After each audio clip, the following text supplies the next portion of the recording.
7 minutes ಕ್ಲಾಸಸ್ಗೆ ನಿಮಗೆಲ್ಲ ಸ್ವಾಗತ. So ಇವತ್ತಿನ ಕ್ಲಾಸಲ್ಲಿ ನಾನು ಇಂಪಾರ್ಟೆಂಟ್ ಶೆಡ್ಯೂಲಿಂಗ್ ಅಲ್ಗೋರಿದಮ್ ಟರ್ಮ್ಸ್ ಮತ್ತೆ ಒಂದು ಅಲ್ಗೋರಿದಮ್ ಬಗ್ಗೆ ಡಿಸ್ಕಷನ್ ಮಾಡ್ತೇನೆ. ಲಾಸ್ಟ್ ಕ್ಲಾಸಲ್ಲಿ ನಾನು ಶೆಡ್ಯೂಲರ್ಸ್ ಬಗ್ಗೆ ಡಿಸ್ಕಷನ್ ಮಾಡಿದ್ದೆ. What is long term scheduler? Okay, let us right. We have discussed what is long term scheduler, what is short term scheduler, okay, and what is medium term scheduler. ಇದರ related ಕೆಲವು question ಅನ್ನ ಇವತ್ತು quiz ಆಗಿ ನಾನು ಹಾಕಿದ್ದೆ. YouTube ಅಲ್ಲಿ post ಮಾಡಿದ್ದೆ, WhatsApp channel ಅಲ್ಲೂ ಹಾಕಿದ್ದೆ. ಎನಿಹೌ, ಸೊ ಅದಕ್ಕೆ ಸರಿಯಾದ ಉತ್ತರ ಏನು, ಅದನ್ನ ಯಾವ ರೀತಿ ಅರ್ಥ ಮಾಡ್ಕೊಳ್ಬೇಕು ಅಂತ ಸಾಧ್ಯ ಆದ್ರೆ ಇವತ್ತಿನ ವಿಡಿಯೋದಲ್ಲಿ ಡಿಸ್ಕಷನ್ ಮಾಡ್ತೀನಿ. ವಿಡಿಯೋ ತುಂಬಾ ಲೆಂತ್ ಅಂತ ಅನ್ಸಿದ್ರೆ ನೆಕ್ಸ್ಟ್ ವಿಡಿಯೋದಲ್ಲಿ ಆ MCQ ಬಗ್ಗೆ ನಿಮ್ ಜೊತೆ ಡಿಸ್ಕಷನ್ ಮಾಡ್ತೀನಿ. ಸೊ ಇವತ್ತಿನ ಟಾಪಿಕ್ ಏನು ಅಂದ್ರೆ ಶೆಡ್ಯೂಲರ್ಸ್ ಅಂತ ಬರುತ್ತೆ. ಅದಕ್ಕೆ ನಾವು ಶೆಡ್ಯೂಲಿಂಗ್ ಅಲ್ಗೋರಿದಮ್ ಅಂತ ಕರಿತೀವಿ. ಶೆಡ್ಯೂಲರ್ಸ್ ಆಲ್ರೆಡಿ ಕಂಪ್ಲೀಟ್ ಆಗಿದೆ. Then what are this scheduling algorithms? Scheduling algorithm discussion ಮಾಡೋಕ್ಕಿಂತ ಮೊದಲು there are some terms related to scheduling algorithms that we have to discuss. Directly I'll get into it. Here we have to talk about times. ಇಲ್ಲಿ ನಾವು time ಬಗ್ಗೆ ಮಾತಾಡ್ತೀವಿ. ಇಲ್ಲಿ time ತುಂಬಾ important ಆಗುತ್ತೆ. ಹಾಗೆ ಕಾಂಪಿಟೇಟಿವ್ ಎಕ್ಸಾಮ್ ಬರೀತಿರೋ ಎಲ್ಲ ಸ್ಟೂಡೆಂಟ್ಸ್ಗೂ ಟೈಮ್ ತುಂಬಾ ಇಂಪಾರ್ಟೆಂಟ್ ಆಗುತ್ತೆ. ಟೈಮ್ ಮ್ಯಾನೇಜ್ ಮಾಡೋದು ಅಷ್ಟೇ ಇಂಪಾರ್ಟೆಂಟ್ ಆಗುತ್ತೆ. Please make your own plan and a blueprint and study accordingly. Time ಅನ್ನ ಮ್ಯಾನೇಜ್ ಮಾಡೋದು ಅದು ನಿಮಗೆ ಬಿಟ್ಟಿದ್ದು. ನೀವೇ ಅದಕ್ಕೆ ಪ್ಲಾನ್ ಮಾಡಿಕೊಂಡು ಸರಿಯಾಗಿ ವರ್ಕ್ ಮಾಡಲಿಕ್ಕೆ ಸ್ಟಾರ್ಟ್ ಮಾಡಿ. ಎನಿವ್, ಸೊ ಇಲ್ಲಿ ಒಂದು ಇಂಪಾರ್ಟೆಂಟ್ ಟೈಮ್ ಬಗ್ಗೆ ನಿಮ್ಗೆ ಹೇಳಬೇಕು. That is called AT. Short ಅಲ್ಲಿ this is called arrival time. ಇದಕ್ಕೆ ಏನಂತ ಕರಿತೀವಿ? Arrival time. ಓಕೆ, ಇನ್ನೊಂದು BT, burst time. Burst time. So one more important time we have to study, that is called waiting time. This is another important time in scheduling algorithms, waiting time. And one more time I have to talk about, that is called completion time. This is called completion time. These are very important. So ನಾನು class 1 ಇಂದ ಹೇಳ್ತಾ ಇದ್ದೀನಿ. Computer organisation ಮತ್ತೆ architecture ಅಲ್ಲಿ ಈ process ಯಾವ ರೀತಿ load ಆಗಿ CPU ಅಲ್ಲಿ ಎಕ್ಸಿಕ್ಯೂಟ್ ಆಗುತ್ತೆ ಅಂತ ಪ್ರಾಸೆಸ್ ಅನ್ನ ಎಕ್ಸ್ಪ್ಲೇನ್ ಮಾಡಿದ್ದೆ. ಅದು ವಿಡಿಯೋ 29 ಮಿನಿಟ್ಸ್ ಆಗಿತ್ತು. ಅದನ್ನ ರಿಪೀಟೆಡ್ ಆಗಿ ಯಾಕೆ ಹೇಳಿದ್ದೆ ಅಂದ್ರೆ ಈ ಥ್ರೂ ಔಟ್ ದ ಚಾಪ್ಟರ್ ಅದು ನಮಗೆ ಬೇಸಿಕಲಿ ಗೊತ್ತಿರಬೇಕು. ಎನಿಎಫ್, ಈಗ ಶೆಡ್ಯೂಲರ್ಸ್ ಬಗ್ಗೆ ಮಾತಾಡಿದಾಗ ಅಲ್ಲಿ ಯಾವ ರೀತಿ ಲೋಡ್ ಆಗುತ್ತೆ, ಯಾವ ಶೆಡ್ಯೂಲರ್ ಏನ್ ಕೆಲಸ ಮಾಡುತ್ತೆ ಅಂತ ಹೇಳಿದ್ದೆ. ಇಲ್ಲಿ ಬೇಸಿಕಲಿ ಸಾಫ್ಟ್ವೇರ್ಗಳು ಪರ್ಮನೆಂಟ್ ಆಗಿ ಎಲ್ಲಿ ಸ್ಟೋರ್ ಆಗಿರುತ್ತೆ? ಸೆಕೆಂಡರಿ ಮೆಮರಿಯಲ್ಲಿ ಸ್ಟೋರ್ ಆಗಿರುತ್ತೆ, ಇನ್ಕ್ಲೂಡಿಂಗ್ ಆಪರೇಟಿಂಗ್ ಸಿಸ್ಟಮ್. ಸೆಕೆಂಡರಿ ಮೆಮರಿಯಿಂದ ಮೇನ್ ಮೆಮರಿಗೆ ಬರುತ್ತೆ. ಈ ಮೇನ್ ಮೆಮರಿಲಿ ಕ್ಯೂ ಇರುತ್ತೆ. ಅದಕ್ಕೆ ನಾವೇನಂತ ಹೇಳಿದ್ವಿ? ರೆಡಿ ಕ್ಯೂ ಅಂತ ಇರುತ್ತೆ. ಸೊ ಸಾಧ್ಯ ಆದಷ್ಟು ಪ್ರಾಸೆಸ್ಗಳನ್ನ ಮೇನ್ ಮೆಮರಿಗೆ ಲೋಡ್ ಮಾಡಿದ್ರೆ ಅದಕ್ಕೆ ನಾವು ಮಲ್ಟಿ ಪ್ರೋಗ್ರಾಮಿಂಗ್ ಅಂತ ಕರಿತೀವಿ. ಸೊ ಇಲ್ಲಿರೋ ಪ್ರಾಸೆಸ್ಗಳನ್ನ ಆಮೇಲೆ ನಾವು ಎಲ್ಲಿ ಎಕ್ಸಿಕ್ಯೂಟ್ ಮಾಡ್ತೀವಿ ಅಂದ್ರೆ process will be executed into CPU work complete ಆದ್ರೆ ಅದು ಹೊರಗಡೆ ಹೋಗುತ್ತೆ. ಅದಕ್ಕೆ ನಾವು ಟರ್ಮಿನೇಟ್ ಅಂತ ಕರಿತೀವಿ. IO ಆಪರೇಷನ್ ಇದ್ರೆ IO ಆಪರೇಷನ್ ಮಾಡುತ್ತೆ, ಫೈಲ್ ಎಕ್ಸೆಸ್ ಇದ್ರೆ ಫೈಲ್ ಎಕ್ಸೆಸ್ ಮಾಡುತ್ತೆ. ಹೈಯೆಸ್ಟ್ ಪ್ರಿಯಾರಿಟಿ ಬಂದ್ರೆ ಮತ್ತೆ ಅಲ್ಲಿಂದ ತೆಗೆದು ವೇಟಿಂಗ್ ಸ್ಟೇಟ್ ಅಲ್ಲಿ ಹಾಕ್ತೀವಿ. ಇದೆಲ್ಲ ಆಲ್ರೆಡಿ ಕಂಪ್ಲೀಟ್ ಆಗಿತ್ತು. ಈಗ ಪ್ರಾಸೆಸ್ ರೆಡಿ ಕ್ಯೂ ಅಲ್ಲಿ ಬಂದಿದೆ ಅಂತ ಇಟ್ಕೊಳ್ಳಿ. ಸೆಕೆಂಡರಿ ಮೆಮರಿಯಿಂದ ಎಲ್ಲಿ ಬಂದಿದೆ? Main memory. ಎಲ್ಲಿದೆ ಪ್ರೆಸೆಂಟ್? ರೆಡಿ ಕ್ಯೂ ಅಲ್ಲಿದೆ.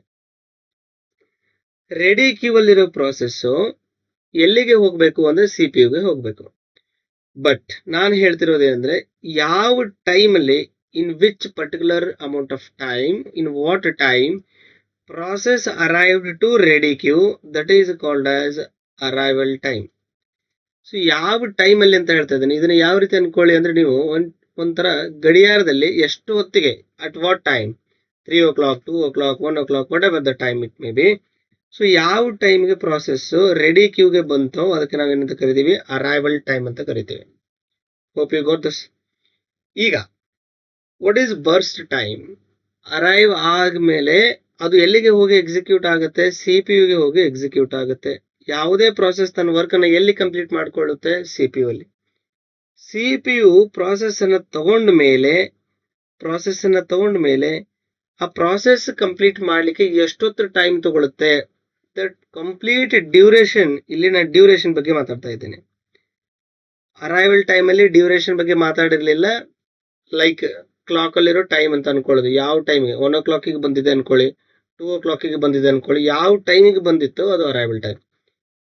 ಸೊ 2 o'clock ಪ್ರಾಸೆಸ್ ಅರೈವ್ ಆಗಿದೆ, ಅದರರ್ಥ 2 o'clock CPU ಹೋಗುತ್ತೆ ಅಂತ ಮೀನಿಂಗ್ ಅಲ್ಲ. ಹೋಗಬಹುದು, ಅದೇ ಫಸ್ಟ್ ಟೈಮ್ ಪ್ರಾಸೆಸ್ ಇದ್ರೆ 2 o'clock ಬಂದಿರೋ ಪ್ರಾಸೆಸ್ CPU ಹೋಗೋದಕ್ಕೆ 3 o'clock ಟೈಮ್ ಕೂಡ ತಗೋಬಹುದು.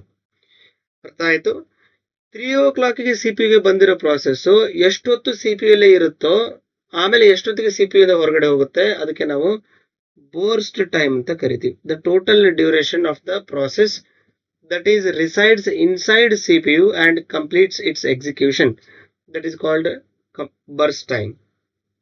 Okay, then ಕೆಲವು ಸಲ ಏನಾಗುತ್ತೆ, ಪ್ರಾಸೆಸ್ ಅರೈವ್ ಆಗಿ ರೆಡಿ ಕ್ಯೂ ಅಲ್ಲಿ ಬಂದಿದೆ, CPU ಹೋಗೋಕ್ಕಿಂತ ಮೊದಲು ಸ್ವಲ್ಪ ಹೊತ್ತು ರೆಡಿ ಕ್ಯೂ ಅಲ್ಲಿ ಉಳ್ಕೊಳ್ಳುತ್ತೆ.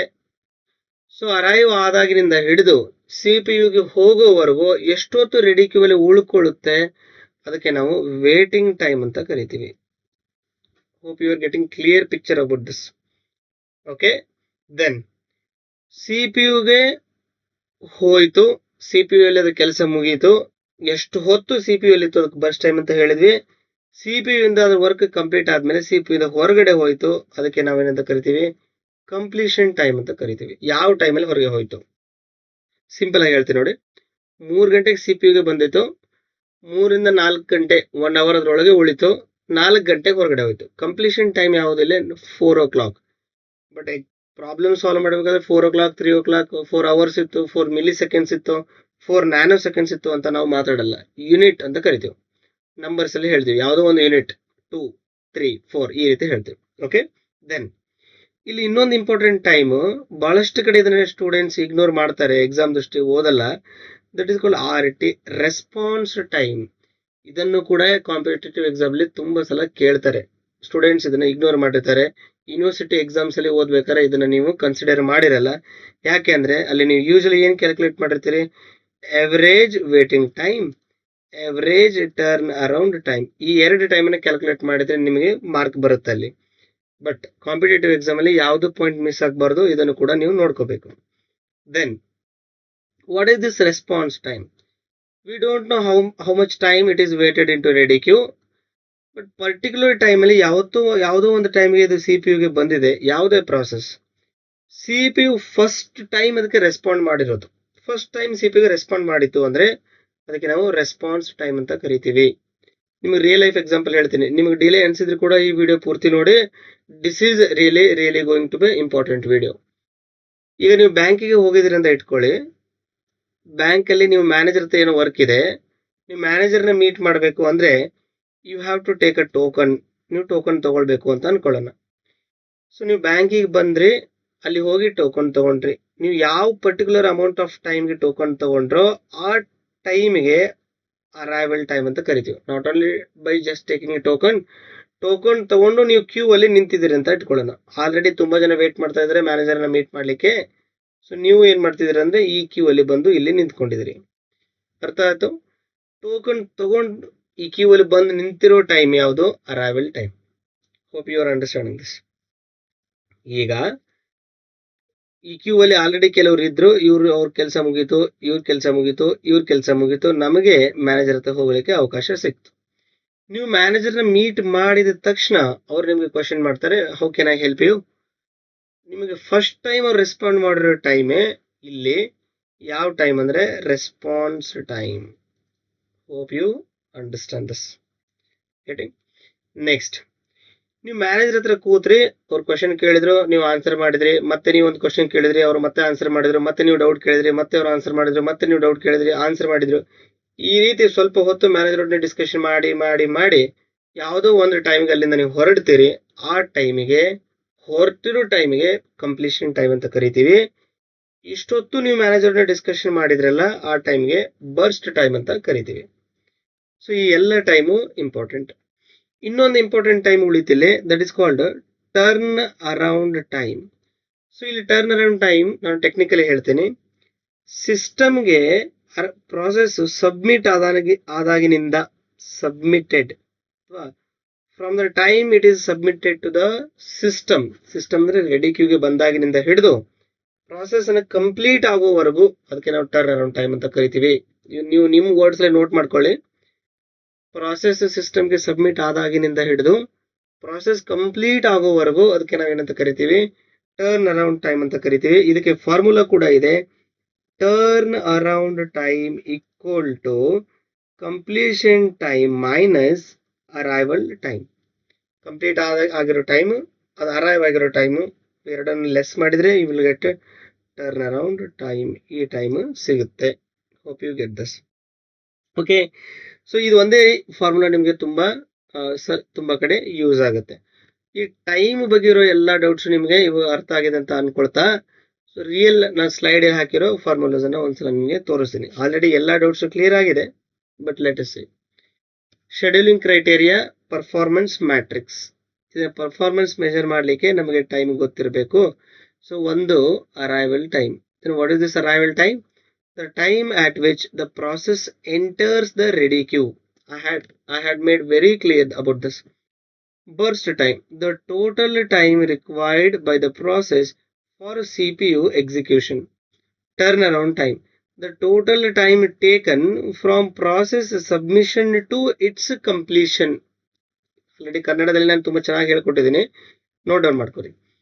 Then what is this turnaround time formula?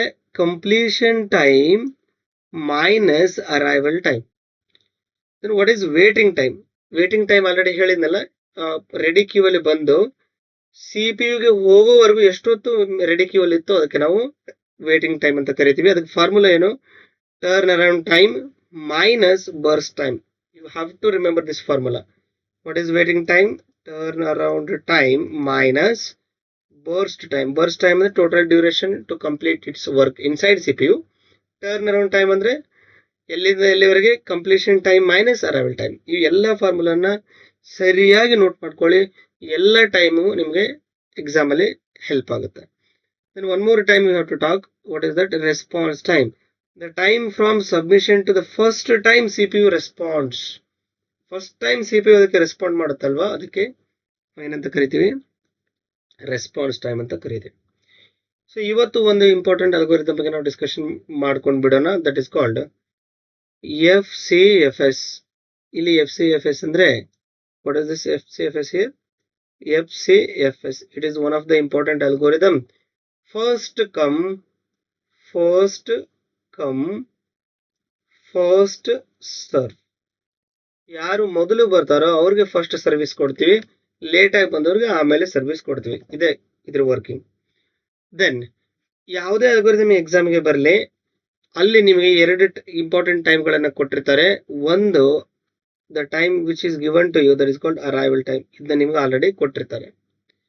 ಇದನ್ನ ಬಿಟ್ಟರೆ ಇನ್ನೊಂದು ಟೈಮ್ ನಿಮ್ಗೆ ಆಲ್ರೆಡಿ ಕೊಟ್ಟಿರ್ತಾರೆ, that is called burst time. ನೀವು ಕ್ಯಾಲ್ಕುಲೇಟ್ ಮಾಡಬೇಕಾಗಿದ್ದು turn around time. Formula already ಇದೆ, completion time minus arrival time. ಇನ್ನೊಂದು ನೀವು ಕ್ಯಾಲ್ಕುಲೇಟ್ ಮಾಡಬೇಕು ವೇಟಿಂಗ್ ಟೈಮ್. ಮೋಸ್ಟ್ಲಿ ನಿಮ್ಗೆ ಕಾಣಿಸ್ತಾ ಇಲ್ಲಿ ಬರೀತೀನಿ ನೋಡಿ.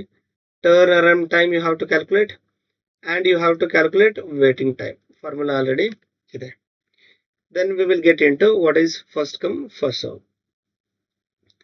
Okay, see already ಒಂದು ಪ್ರಾಬ್ಲಮ್ ತಗೊಂಡು ಇಟ್ಕೊಂಡಿದ್ದೆ ನಾನು. ಎನಿಹೌ ಇಲ್ಲಿ ನಿಮಗೆ ಒಂದು ಸ್ವಲ್ಪ ಡಿಸ್ಕಷನ್ ಮಾಡ್ತೇನೆ ನಾನು. ಏನು ಅಂದ್ರೆ, ಈಗ turn around time, waiting time ಬಗ್ಗೆ ಮಾತಾಡಿದೆ. ಈಗ ಒಂದು ಇಂಪಾರ್ಟೆಂಟ್ ಏನಂದ್ರೆ, ನಾವು finally average waiting time, average turn around time, okay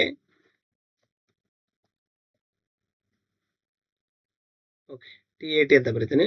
so ಇನ್ನೊಂದು ಇಂಪಾರ್ಟೆಂಟ್ ಯಾವುದು, ಎವರೇಜ್ ರೆಸ್ಪಾನ್ಸ್ ಟೈಮ್ ಕೂಡ ಕೆಲವು ಸಲ ಕ್ಯಾಲ್ಕುಲೇಟ್ ಮಾಡೋ ಪರಿಸ್ಥಿತಿ ಬರುತ್ತೆ. ಸೊ ಈ ಎಲ್ಲ ಟೈಮ್ ಬಗ್ಗೆ ನಿಮಗೆ ಕ್ಲಾರಿಟಿ ಇದ್ರೆ ಮಾತ್ರ ಇದು ಕ್ಲಿಯರ್ ಆಗುತ್ತೆ. Then what is this FCFS, first come first serve? This is a non preemptive type algorithm. Non ಪ್ರಿಎಂಪ್ಟಿವ್.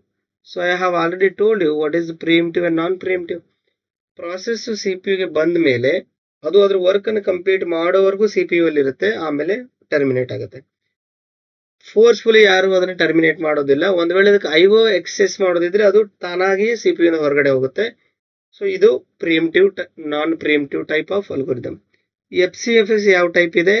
Non preemptive. So complete ಆಗೋವರೆಗೂ CPU ಅಲ್ಲೇ ಇರುತ್ತೆ. ಓಕೆ, ನಾವು directly we will get into the problem. So ಇಲ್ಲಿ ಒಂದು ನಾವು chart ನ draw ಮಾಡಬೇಕು ಆಗುತ್ತೆ, that is called Gantt chart. Okay, ಕೆಲವರು ಬೇರೆ ತರ ಪ್ರೊನೌನ್ಸ್ ಮಾಡಬಹುದು, it is your wish how do you wanted to pronounce it, but I will say it is a Gantt chart. So ಒಂದು ಚಾರ್ಟ್ ಅನ್ನ ನಾವು ಬರೀತೀವಿ, that is called Gantt chart. This is called QS. It is actually queue ಅಲ್ಲಿ ಯಾವ್ಯಾವ ಪ್ರೊಸೆಸ್ಗಳಿದೆ ಅದನ್ನ note ಮಾಡ್ಲಿಕ್ಕೆ ನಾವು ಈ ಚಾರ್ಟ್ ಅನ್ನ ಡ್ರಾ ಮಾಡ್ತೀವಿ. ಈ ಚಾರ್ಟ್ ನ ಸರಿಯಾಗಿ ಡ್ರಾ ಮಾಡ್ಲಿಕ್ಕೆ ನಿಮಗೆ ಬಂದಿದೆ ಆದಲ್ಲಿ you will solve every problem which may be given based on FCFS, round robin, or it may be shortage job first. So ನಾನು ನಿಮ್ಗೆ ಈಗಲೇ ಹೇಳ್ತೀನಿ, ವಿಡಿಯೋ ತುಂಬಾ ಸ್ಲೋ ಅನಿಸ್ತಾ ಇದ್ರೆ ನೀವು ಇದನ್ನ ಫಾಸ್ಟ್ ಇಟ್ಟು ನೋಡ್ಬೋದು. 1x 2x 2.5x whatever the time speed you wanted to do, you can take it. Okay, then FCFS is a non-primitive type of algorithm. This problem is based on FCFS. ಇಲ್ಲಿ important ಏನು ಅಂದ್ರೆ ನೀವು draw ಮಾಡೋದನ್ನ ಕಲಿಬೇಕು, Gantt chart ಅನ್ನ draw ಮಾಡೋದನ್ನ ಕಲಿಬೇಕು. ಈಗ ಪ್ರಾಸೆಸ್ ಯಾವುದು ಮೊದಲು ಬಂದಿದೆ ಅದು ಟೇಬಲ್ ಅಲ್ಲಿ ನಿಮಗೆ ಕೊಟ್ಟಿರ್ತಾರೆ. ಇಲ್ಲಿದೆ ನೋಡಿ, this is process, arrival time, burst time. ಈ ಪ್ರಾಸೆಸ್ ಅಲ್ಲಿ P1 P2 P3 P4 ಅಂತ ಕೊಟ್ಟಿದಾರಲ್ವಾ, ಇದಕ್ಕೆ ನಾವು ಪ್ರಾಸೆಸ್ ID ಅಂತ ಕರಿತೀವಿ. Process ID. This is arrival time, this is burst time. Getting it? Now usually process first time ಬಂದಿರೋ ಎಲ್ಲಾ process arrival time ಏನಾಗಿರುತ್ತೆ ಅಂದ್ರೆ 0 ಆಗಿರುತ್ತೆ. Okay, so let me draw Gantt chart. Direct ಆಗಿ ಅದಕ್ಕೆ ಹೋಗ್ಬಿಡ್ತೀನಿ ನಾನು, ನಿಮ್ಗೆ ಅರ್ಥ ಆಗುತ್ತೆ ಅದು. Let say this is one chart. ಇವತ್ತು ಫುಲ್ ಡೀಟೇಲ್ ಗ್ಯಾಂಟ್ ಚಾರ್ಟ್ ತೆಗಿತೀನಿ, ಮುಂದಿನ ಕ್ಲಾಸ್ ಅಲ್ಲಿ ಡೈರೆಕ್ಟ್ ಚಾರ್ಟ್ ಅನ್ನು ತೆಗಿತಾ ಹೋಗ್ತೀನಿ. ಯಾಕೆಂದ್ರೆ ಈ ಫಸ್ಟ್ ಕ್ಲಾಸ್ ಇದು ಕ್ಲಿಯರ್ ಆಗಿರಬೇಕು, ಡೌಟ್ಸ್ ಯಾವುದು ಉಳಿಬಾರ್ದು. ಓಕೆ, ಸೊ ಹಾಗಾಗಿ ಫುಲ್ ಫ್ಲೆಡ್ಜ್ ಗ್ಯಾಂಟ್ ಚಾರ್ಟ್ ಅನ್ನ ತೆಗಿತೀನಿ. ನೀವು ಶಾರ್ಟ್ ಅಲ್ಲಿ ಕೂಡ ಮಾಡಬಹುದು, ಶಾರ್ಟ್ ಕಟ್ ಮೆಥಡ್ ಅಲ್ಲಿ ಮಾಡಬಹುದು, but I am not preferring you to go with the short cut method. Complete ಕ್ಲಾರಿಟಿಯಿಂದ ನೀವು ಮಾಡಿ ಆಮೇಲೆ ಪ್ರಾಬ್ಲಮ್ ಅನ್ನ ಪ್ರಾಕ್ಟೀಸ್ ಮಾಡಿ. ಎಷ್ಟು ಪ್ರಾಬ್ಲಮ್ ಪ್ರಾಕ್ಟೀಸ್ ಆಗುತ್ತೋ ಅದ್ರ ಮೇಲೆ ನಿಮಗೆ ಈ ಚಾರ್ಟ್ ಡ್ರಾ ಮಾಡೋದು, ಪ್ರಾಬ್ಲಮ್ ಸಾಲ್ವ್ ಮಾಡೋದು ಈಸಿ ಆಗುತ್ತೆ. ನೋಡಿ, ಸೊ 0 ಅಂದ್ರೆ ಬೇಸಿಕಲಿ CPU ಅಲ್ಲಿ ಯಾವುದು ಪ್ರಾಸೆಸ್ ಗಳಿಲ್ಲ. ಮೊದಲು ಬಂದಿರೋ ಪ್ರಾಸೆಸ್ ಯಾವ ಟೈಮ್ ಅಲ್ಲಿ ಅರೈವ್ ಆಗುತ್ತೆ ಅದು 0, ಯೂಶಲಿ 0 ಇರುತ್ತೆ. ಬಟ್ 0 ಟೈಮ್ ಅಲ್ಲಿ ಯಾವ ಪ್ರೊಸೆಸ್ ಅರೈವ್ ಆಗಿದೆ ನೋಡ್ಬೇಕು, P1. So we have to start it from 0.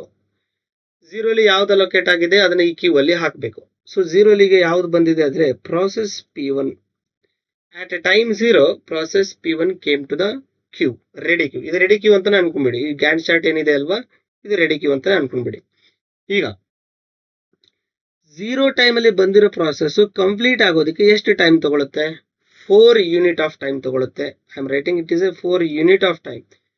Unit milli second, nano second, micro second, minutes, hours, don't worry, 4 units.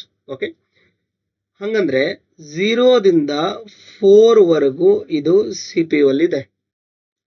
CPU burst time ಅಂದ್ರೆ CPU ಅಲ್ಲಿ ಇರೋ ಟೈಮ್ ಬರ್ಸ್ಟ್ ಟೈಮ್. 0 ದಿಂದ 4 ವರೆಗೂ 4 unit of time ಒಳಗೂ CPU ಅಲ್ಲಿ ಇರುತ್ತೆ. ಇಲ್ಲಿ ಒಂದು ಕ್ಲಾರಿಟಿ ನಿಮ್ಗೆ ಇರಲಿ, ಇಲ್ಲಿ ಇನ್ ಬಿಟ್ವೀನ್ ಏನೇನು ಬರ್ಬೋದು, 1 ಬರ್ಬೋದು, ಇನ್ ಬಿಟ್ವೀನ್ 2 ಇರ್ಬೋದು, ಇನ್ ಬಿಟ್ವೀನ್ 3 ಇರ್ಬೋದು. ಈ ಎಲ್ಲ ಟೈಮ್ ಈ ಗ್ಯಾಪ್ ಅಲ್ಲೇ ಬಂದು ಹೋಗುತ್ತೆ. ಬಟ್ P1 ಎಲ್ಲಿಂದ ಎಲ್ಲಿವರೆಗೂ ಇದೆ? 0 to 4. ಸೊ ಈ ಕಂಪ್ಲೀಟ್ ಟೈಮ್ ಯಾರಿಗೆ ಅಲೋಕೇಟ್ ಆಗಿದೆ ಅಂದ್ರೆ P1 ಗೆ ಅಲೋಕೇಟ್ ಆಗಿದೆ. This is allocated to P1. Okay, next ಈ 4 ಯೂನಿಟ್ ಮುಗಿದ್ಮೇಲೆ P1 ಏನಾಗುತ್ತೆ, ಅದ್ರ ಕೆಲಸನ ಕಂಪ್ಲೀಟ್ ಮಾಡಿ CPU ಇಂದ ಹೊರಗಡೆ ಹೋಗುತ್ತೆ. P1 is out side. ಆ ಟೈಮ್ ಅಲ್ಲಿ ಯಾವ್ದಾದ್ರು ಪ್ರೊಸೆಸ್ ಅರೈವ್ ಆಗಿದೆಯಾ ಅಂತ ನೋಡ್ಬೇಕು. ಇಲ್ಲಿ ನೋಡಿ, ಟೈಮ್ 1 ಗೆ ಪ್ರಾಸೆಸ್ P2 ಅರೈವ್ ಆಗಿದೆ. ಬಟ್ ನೀವು ಕೇಳ್ಬೋದು, ಸರ್ ಟೈಮ್ 1 ಇಲ್ಲೇ ಬರುತ್ತೆ, ಈ ಗ್ಯಾಪ್ ಅಲ್ಲೇ ಬರುತ್ತೆ. ಹೌದು, ಈ ಗ್ಯಾಪ್ ಅಲ್ಲಿ ಅದು ಅರೈವ್ ಆಗಿತ್ತು ರೆಡಿ ಕ್ಯೂ ಅಲ್ಲಿ.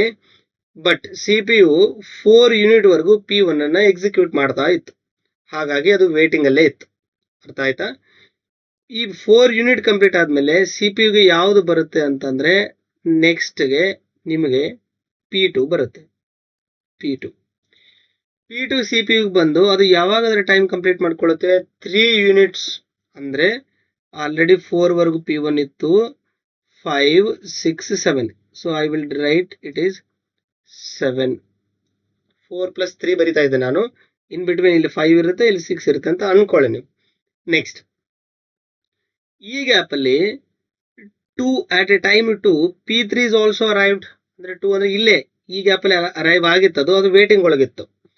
P2 ಎಕ್ಸಿಕ್ಯೂಟ್ ಆಗೋವರೆಗೂ ವೇಟ್ ಮಾಡ್ತು, P1 ಎಕ್ಸಿಕ್ಯೂಟ್ ಆಗೋವರೆಗೂ ವೇಟ್ ಮಾಡ್ತು. ಈಗ ಅದಕ್ಕೆ CPU ಸಿಕ್ತು. ಈಗ 7 ಇಂದ ನೆಕ್ಸ್ಟ್ ಎಷ್ಟು ಯೂನಿಟ್ಸ್ P2 ಅರೈವ್ ಆಗುತ್ತೆ ನೋಡಬೇಕು. 1 ಯೂನಿಟ್. 1 ಯೂನಿಟ್ ಅಂದರೆ 7 ಇತ್ತು. ಈಗ ಯಾವುದು ಸರಿ ನಾಟ್ P2 P3 7 ಇಂದ 8 ವರೆಗೂ ಕಂಪ್ಲೀಟ್ ಮಾಡ್ಕೊಳ್ತು. ನೆಕ್ಸ್ಟ್ ಟೈಮ್ 5ಗೆ ಯಾವ್ದು ಅರೈವ್ ಆಗಿದೆ? P4 ಅರೈವ್ ಆಗಿದೆ. ಸೊ 5 ಅಂದರೆ ಈ ಗ್ಯಾಪಲ್ಲಿ ಇಲ್ಲೆಲ್ಲೋ 5 ಬಂದಿತ್ತು. ಈ ಟೈಮಲ್ಲಿ ಅದು ಅರೈವ್ ಆಗಿತ್ತು, but P1 P2 P3 complete ಆಗೋವರೆಗೂ ಅದು ವೇಟಿಂಗ್ ಅಲ್ಲೇ ಇತ್ತು. ಈಗ ಅದಕ್ಕೆ CPU ಸಿಕ್ತು, ಅಂದರೆ 8 ಈ ಟೈಮಲ್ಲಿ CPU ಸಿಕ್ತು. ಎಲ್ಲಿವರೆಗೆ ಎಕ್ಸಿಕ್ಯೂಟ್ ಆಗುತ್ತೆ? 2 ಯೂನಿಟ್ಸ್ ಅಂದರೆ 8 9 10. ಸೊ ಹಂಗಂದ್ರೆ P4 will be executing its work up to 9 and 10. Let me write this is 10. Next ಯಾವುದೋ ಪ್ರಾಸೆಸ್ ಇಲ್ಲ, ಹಾಗಾಗಿ ಈ ಪಾರ್ಟ್ ಅನ್ನ ನಾನು ಸಾರಿ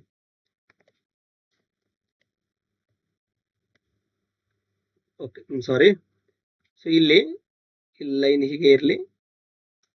ಈ ಪಾರ್ಟ್ ನನಗೆ ಅವಶ್ಯಕತೆ ಇಲ್ಲ, ಇದು ಎಕ್ಸ್ಟ್ರಾ ಡ್ರಾ ಆಗಿದೆ, ಇದನ್ನ ನೀವು ಇಗ್ನೋರ್ ಮಾಡ್ಬೋದು. ಸೊ ಈಗ ನಾವು ಏನು ನೋಡಬೇಕು ಅಂದರೆ ಯಾವ್ಯಾವ ಪ್ರಾಸೆಸ್ಸು ಯಾವಾಗ ಅದರದ್ದು ಟೈಮನ್ನು ಕಂಪ್ಲೀಟ್ ಮಾಡ್ತು.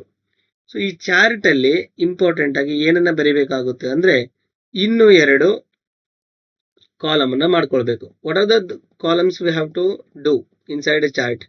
ಇಲ್ಲಿ ಬರೀತೀನಿ ನೋಡಿ. ಇಲ್ಲಿ ಬರ್ಸ್ ಟೈಮ್ ಆದಮೇಲೆ ನಾವು ಯಾವುದನ್ನು ತಗೊಳ್ಬೇಕು ಅಂದರೆ ಕಂಪ್ಲೀಷನ್ ಟೈಮನ್ನು ಬರೀಬೇಕು. What is the completion time for P1? ಇವನ್ನೆಲ್ಲ ಎರೇಸ್ ಮಾಡ್ತೀನಿ ಒಂಚೂರು, ಈ ಲೈನ್ಸ್ ಅನ್ನ ನಿಮಗೆ ಮತ್ತೆ ನೋಡೋದಕ್ಕೆ ಕನ್ಫ್ಯೂಸ್ ಆಗುತ್ತೆ ಅದು. ಓಕೆ,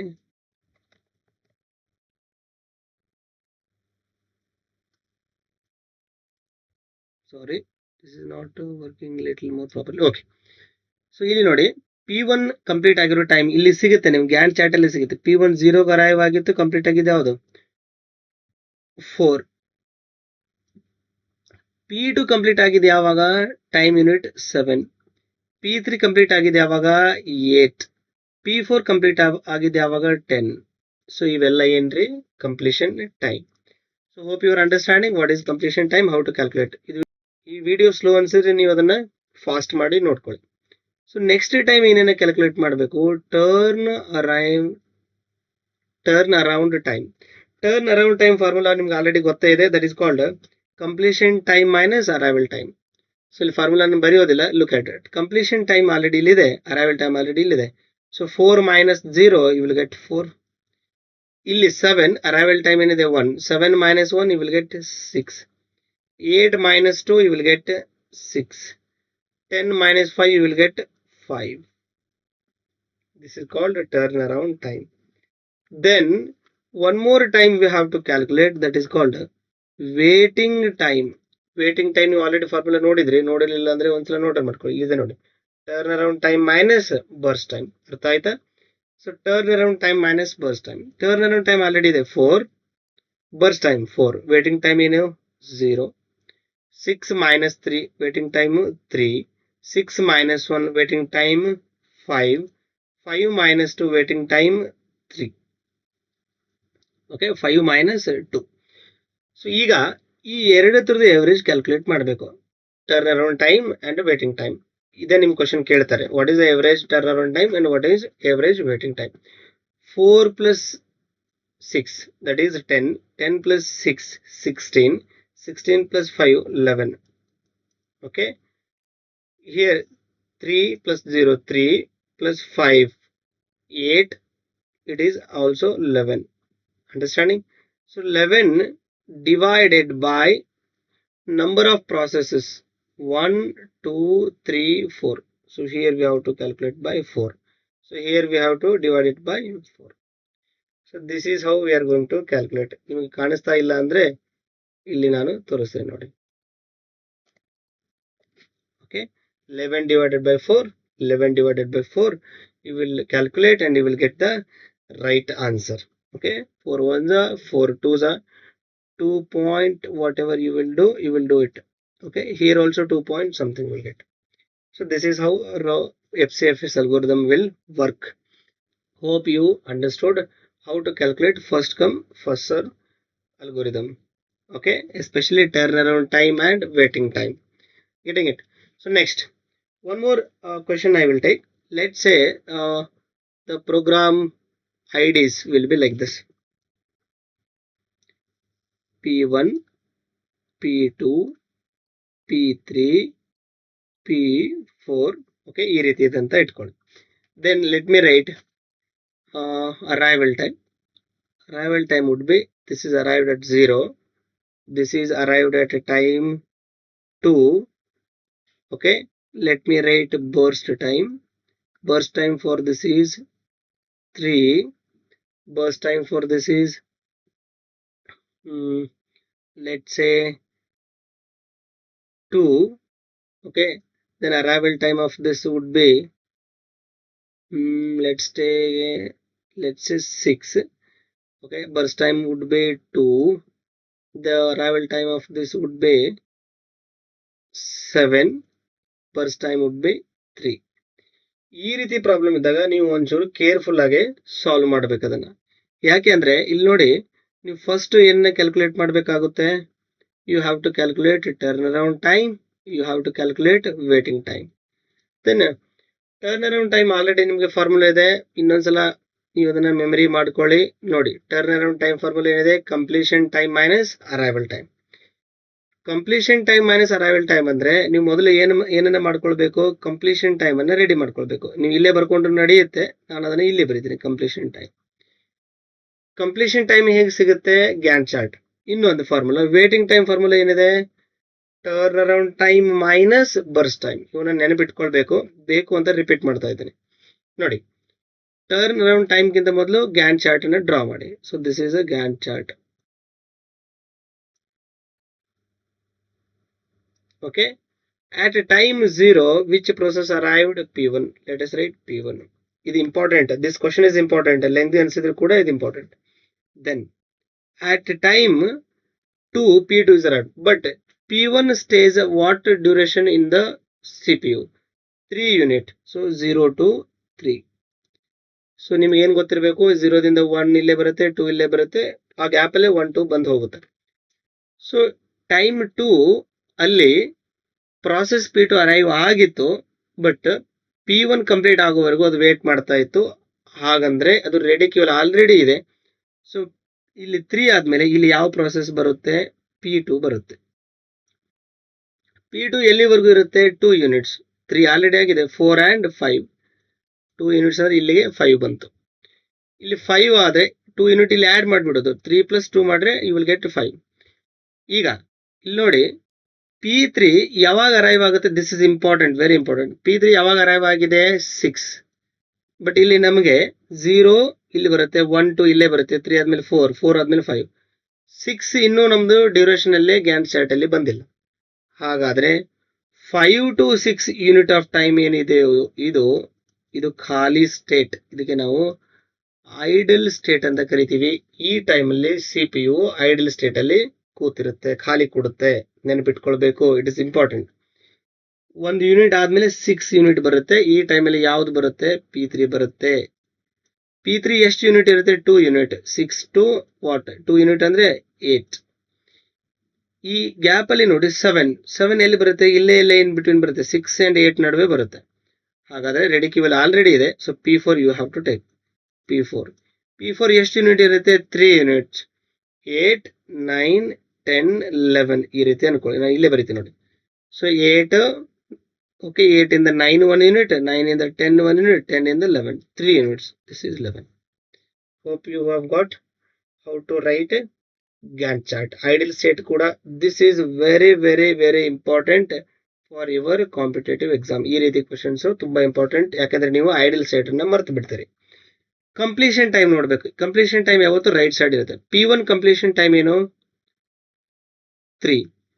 P2 ಕಂಪ್ಲೀಷನ್ ಟೈಮ್ ಏನ್ರಿ? 5. P2 completion time 5. P3 completion time ಏನಿದೆ? 8. P4 ಕಂಪ್ಲೀಷನ್ ಟೈಮ್ ಏನಿದೆ? 11. So work is completed. So you will calculate turnaround time by the formula. You will calculate waiting time by the formula. Okay, formula already ಇದೆ.